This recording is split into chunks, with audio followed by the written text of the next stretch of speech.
L'écosystème de mangrove est caractérisé par une forte productivité biologique qui se traduit par une importante biodiversité profitable à de nombreuses espèces animales et végétales.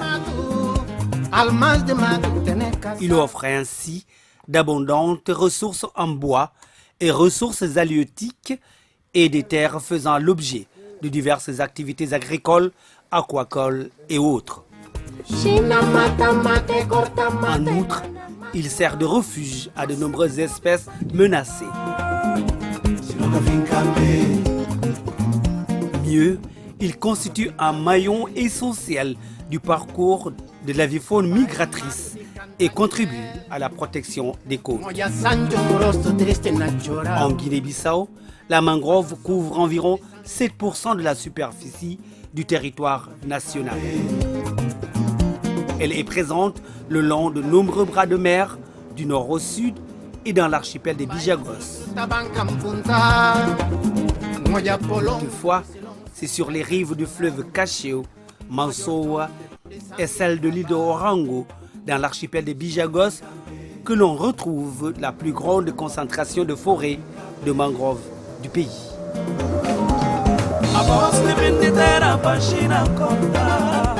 Les enjeux de la mangrove ont fait naître dans les années 90 un programme de conservation, le parc naturel de mangrove du fleuve Cacheu, en initiale PNTC, constituant la partie phare de ce programme.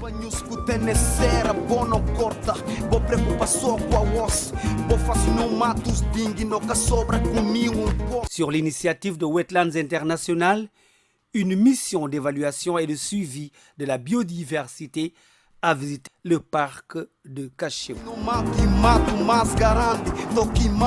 Objectif, constater sur place la situation des rizières abandonnées que Wetlands International et ses partenaires nationaux ont commencé à restaurer.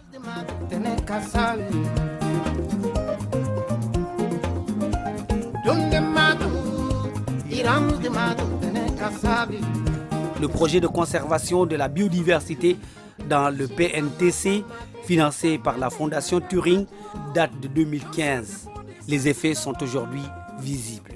C'est une technique qui est très pertinente parce que justement le problème essentiel c'est que les anciennes rizières étaient clôturées par des digues et qu'une fois qu'elles sont abandonnées, il y a un phénomène de salinisation, d'acidification qui font qu'il n'y a plus d'activité même de production au niveau du sol. Plus de 200 hectares sont en cours de réhabilitation dans le parc et sa périphérie.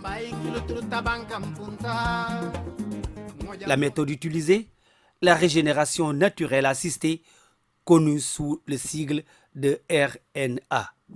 Uma nova técnica que está a ser lançada pela Wetlands Internacional e seus parceiros nacionais, como o IBAP, Gabinete de Planificação Costeira, e pensamos que realmente podemos ainda trabalhar nesse sentido para alargar essa nova tecnologia, essa nova técnica, não só para o Parque de Cacheu, mas também para outros sítios potenciais que pode se recuperar o mangal nas bolanhas abandonadas. Les rizières abandonnées que nous avons vues dans le parc avaient un problème majeur qui était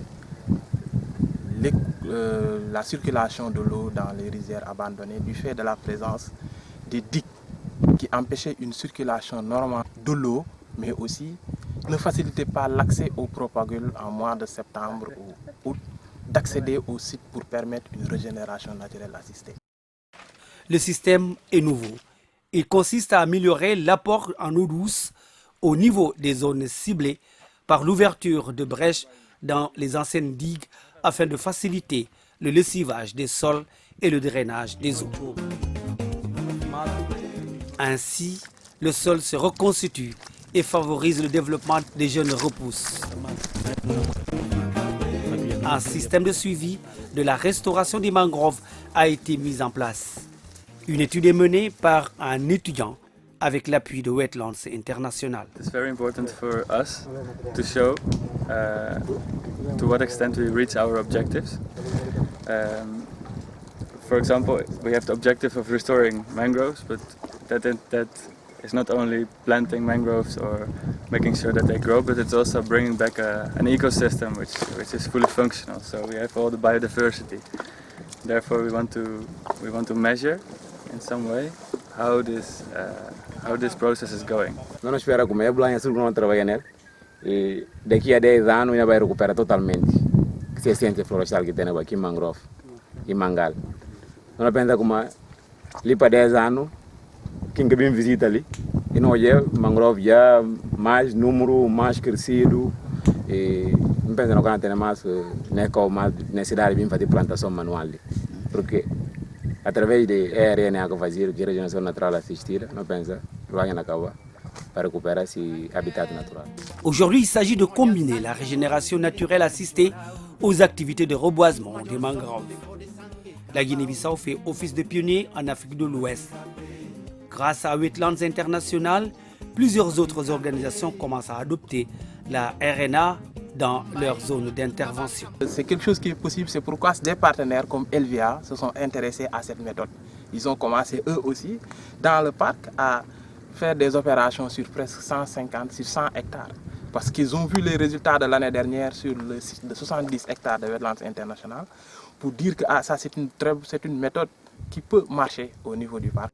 Dans le parc de Cacheu, Wetlands International a déjà restauré plus de 100 hectares.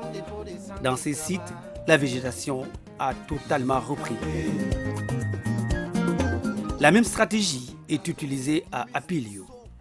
Les digues ont été cassées pour améliorer l'hydrologie et permettre à la mangrove de repeupler les anciennes rizières abandonnées du village.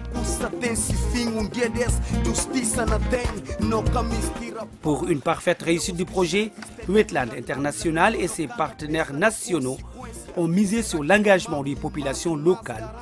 C'est le cas à Antotinha, Apilio et Campada Maria.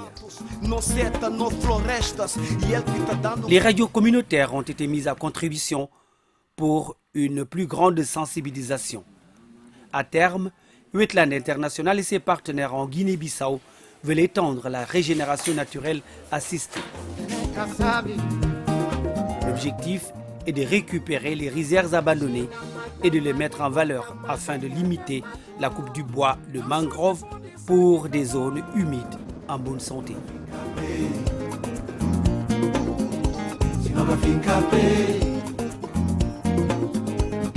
Vai mato di Cantagnel, Moya Sancho Corosto triste na chorao, o maior som de pó de sangue cabao. Se nunca fica bem, se nunca fica bem. Vai que o truta banca punta, Moya polón que brisilón sinta na chorao, o maior som de pó de sangue cabao.